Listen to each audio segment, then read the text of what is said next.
Bambi, you're Yvonne now. You've gotten the word, bad as it is. You've gone through a period of depression. You've hidden from your friends, but one day you decide to talk to your Reverend. Reverend Lee.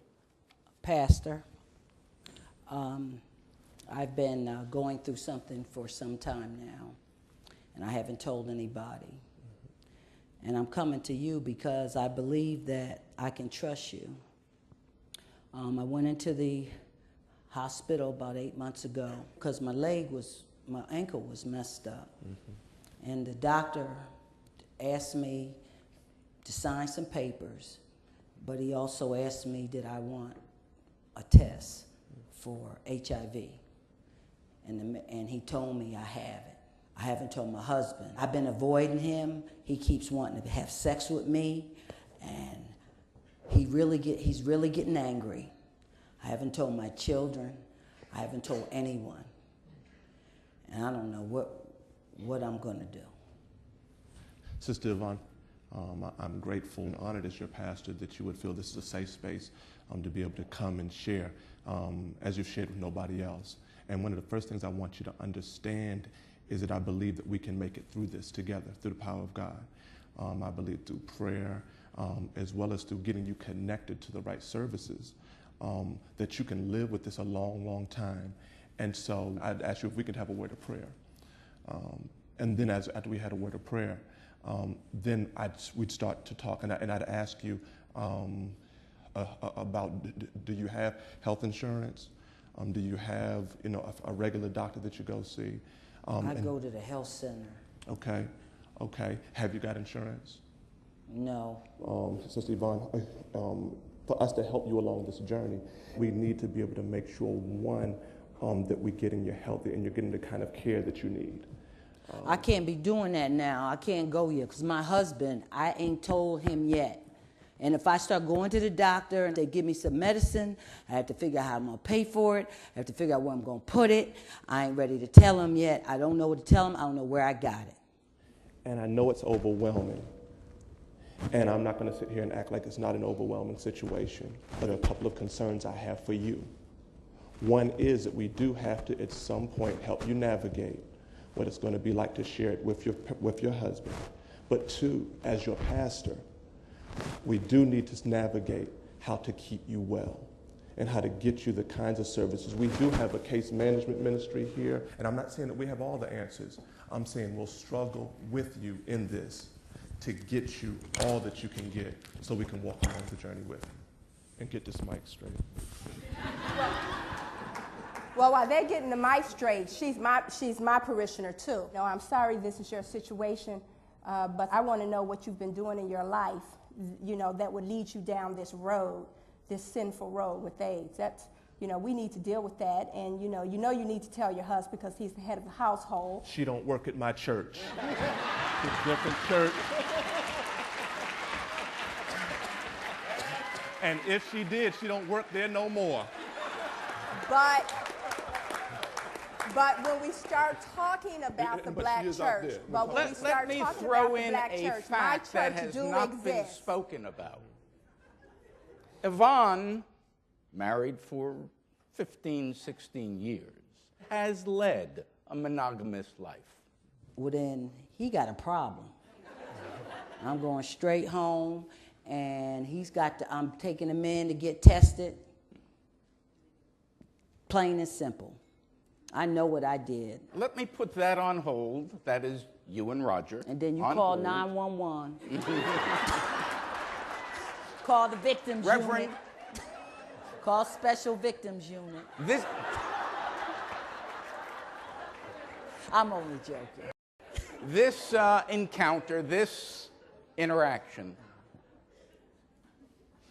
has encouraged you to bring the issue to your service.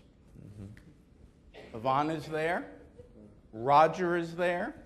The 3 children are there. Sharice is there. What do you say to the congregation? I don't say it all in one sermon. And actually, the conversation with the church would be one in which I'm talking about the fact that HIV in our community is not an issue of outreach for our church, but it's an issue of inreach. And that there's not the need to act like it's for people out there, but we're really dealing with needs within our own congregation. Actually, what I would do, and actually what we did do, is that I wouldn't just shape the sermon, but I would have testing there during service. And what we had was the tester come test me, walk us through the test, et cetera, et cetera. So in that, we expressed to leadership beforehand that those who are willing, we would like you as a leader to go get tested. Why? Because we don't want it to appear as if you're going to get tested, you must be doing something shaky or outside of quote-unquote typical church kind of thing. But everybody's going, and you can just say you're going to help empower somebody else to go.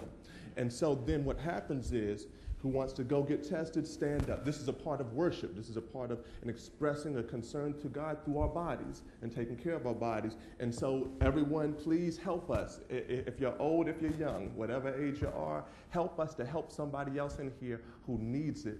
And then boom, and then folks got up. Well, and see, and what's the key critical thing about that is relationship. Right. Right? So the issue here about healthcare in general is that we have to go and meet people where they have relationship. So when they came to my organization 3 or 4 years ago for the African American Health Summit and said, we want you to run the youth component, I said, we don't really do health.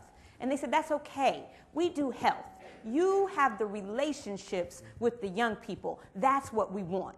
And so then we developed a partnership, and now we have health programs that are part of our relationship. And that's what we're not looking at, is how do we, if the issue is, if the African American males or Sharice isn't in the church, where are they? Where are their relationships? Is it coaches? Is it schools? Is it prison? Where are our people? The club. Their relationship. And if it's at the club, then let's go to the club, but that's considered My too church alternative, and we need to start My thinking church that is as overwhelming. mainstream, because that's where the relationships are. One of the things that brought us to notice is we did outreach in strip clubs. We have this whole kind of club tour we're getting ready to do. We're getting ready to start testing once a quarter on Sunday mornings, but also doing a club tour, and it's going to be called The Church Comes to You. And we'll be handing out condoms, and we'll be handing out all kinds of those kinds of people.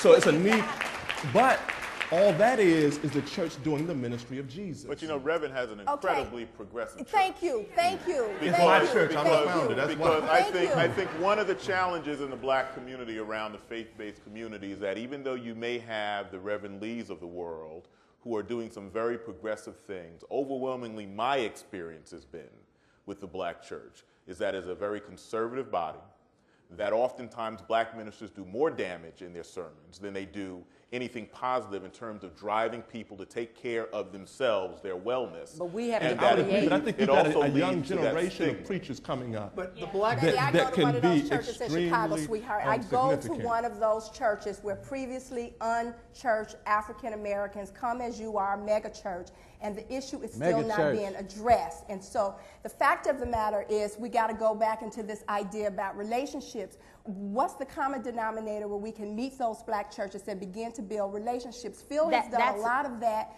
with his organization. How do we reach mainstream black organizations in a very different way? We need money to do it, hello. We need support to do it. But how do we, where's our common denominator? Because I know pastors that would tell Yvonne that your husband committed adultery, he committed a sin, and you're sinned, and the curse is on your family, and that's the bottom line, and there's no room. And so and that is a good portion of black churches And in the black America. church does not have a monopoly on that. Right.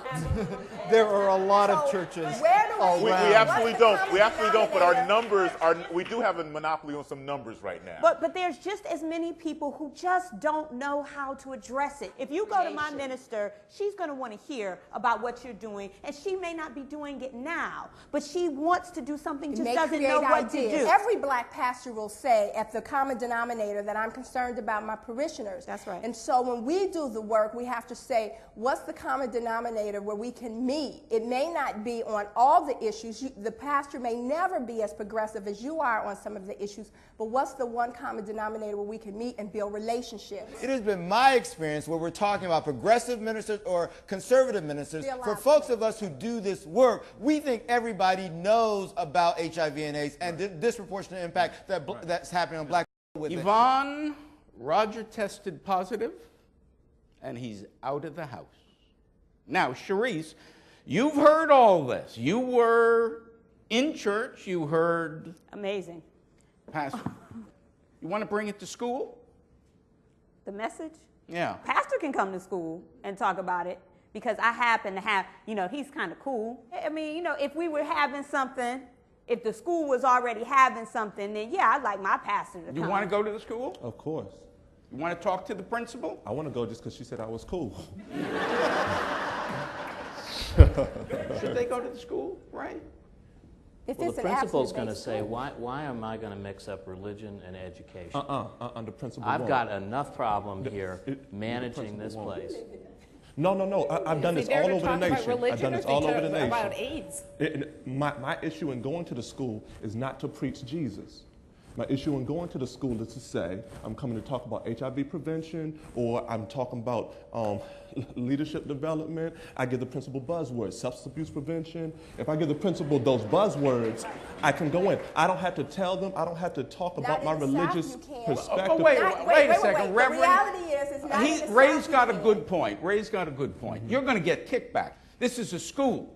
Are we supposed to be teaching 13-year-olds, 14-year-olds about condoms? I want to know how he's going to overcome the resistance of a principal or the resistance of some parents. Well, There's depends an on where assumption he's that at. it doesn't always prove, particularly in urban environments. I want any adult that will come. Can I get a parent, a minister, a coach, anybody that's going to come into the school that has some information? In the urban environments, I can tell you that when you come with some support and some information and some free time, In the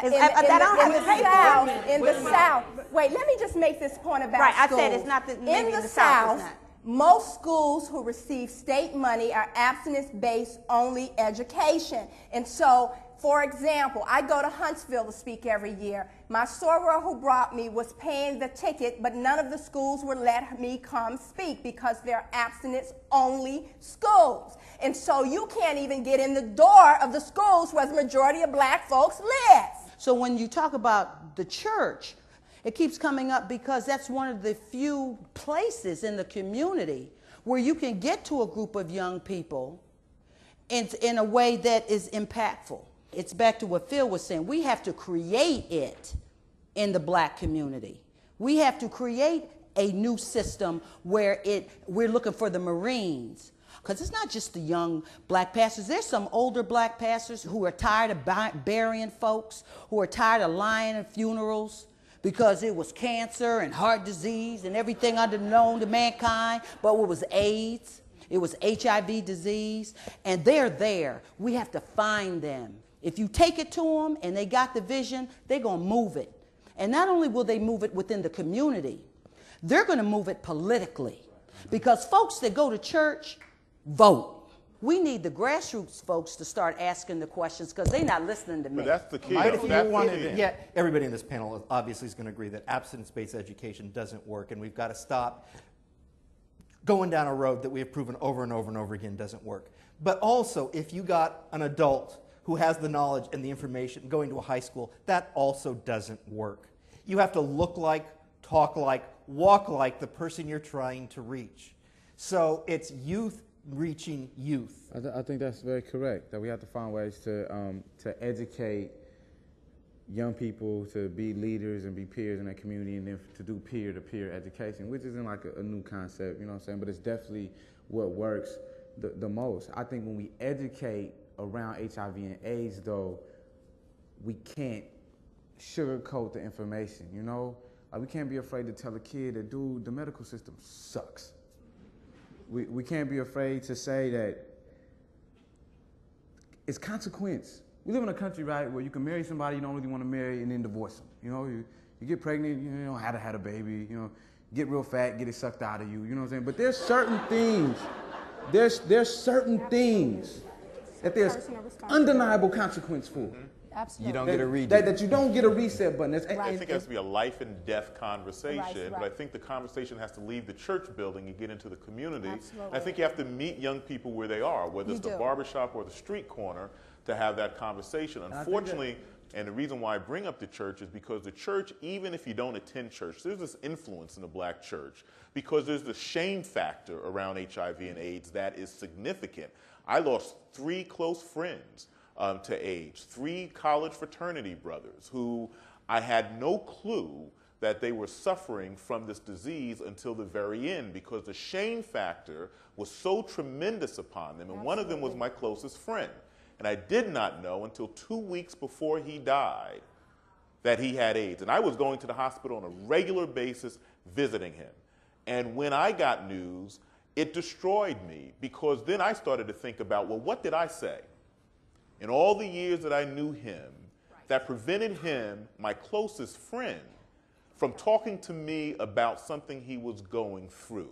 This issue of stigma is real. And I think for young people in our community who aren't going to church, they need to have a conversation about this where they're most comfortable. It may not be the pastor. It might be their best friend. But we've got to find a way to create those conversations. We were talking about a young lady texting each other. If it's a matter of using that form of communication to begin having that conversation, then let's do it. The numbers are clear. I run a camp for Black youth. And we talk about all kinds of issues of race and violence and sexism. And when ICE would come or others would come and do workshops on health, this was the facts, the information that they remembered a month later, a year later, when we asked them what changed their behavior the most. Because young people aren't stupid yet. Right? And so what changed their behavior the most? It was because there are folks who are on the ground who are having these relationships. I have a team of youth health educators that go out, and I think there's no question that there's a different reception when it's coming from a person who you can relate to. So when I look young, but I'm 37, and I'm aging myself out. I send ICE where I can't go, because you see the difference in the impact.